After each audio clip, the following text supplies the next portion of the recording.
Narration,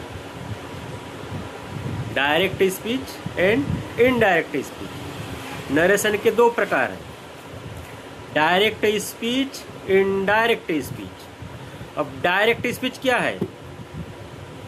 किसी के द्वारा बोला गया वाक्य जैसे का वैसा लिखा जाता है या जैसे का वैसा बोला जाता है, वो हो गया डायरेक्ट। इनडायरेक्ट क्या होगा?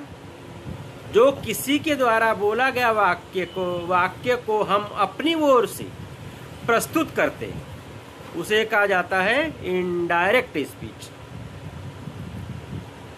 अब डायरेक्ट स्पीच जैसे कि Ram said comma, inverted comma, I write letter, ये क्या हो गया? डायरेक्ट। इनडायरेक्ट, इसी का इनडायरेक्ट कैसा होगा? Ram said that he wrote letter, यानी क्या हो गया? पहला वाक्य राम के द्वारा बोला गया वाक्य है, वो जैसे का वैसा है, लेकिन दूसरा हमने क्या किया? उसको इनडायरेक्ट में क्या किए? उसमें परिवर्तन करके दो वाक्य को एक वाक्य बना दिए। रिपोर्टेड वर्ब, रिपोर्टेड स्पीच, दोनों को जोड़ करके एक वाक्य बन गया, वो हो गया इनडायरेक्ट स्पीच। अब डायरेक्ट स्पीच और इनडायरेक्ट स्पीच को पहचानेंगे कैसे?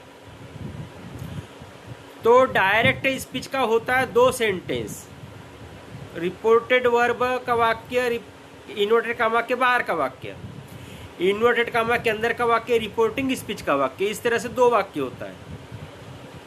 परंतु इनडायरेक्ट में क्या होगा? दोनों वाक्यों को एक वाक्य होता है, उसमें इन्वर्टेड कामा नहीं होता।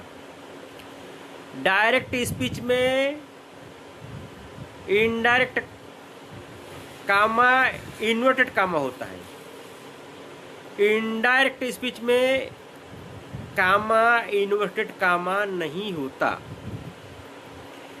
डायरेक्ट स्पीच के वाक्य में कामा होता है, इन्वर्टेड कामा होता है, और इनडायरेक्ट स्पीच के वाक्य में कामा नहीं होता, इन्वर्टेड कामा भी नहीं होता। यानी कि दोनों वाक्य का एक वाक्य होता है इनडायरेक्ट स्पीच, और डायरेक्ट स्पीच में दो वाक्य होता है। इसमें दिया गया है वाक्य, एग्जाम्पल आप सीखोगे, समझोगे, आपको समझ जाएगा।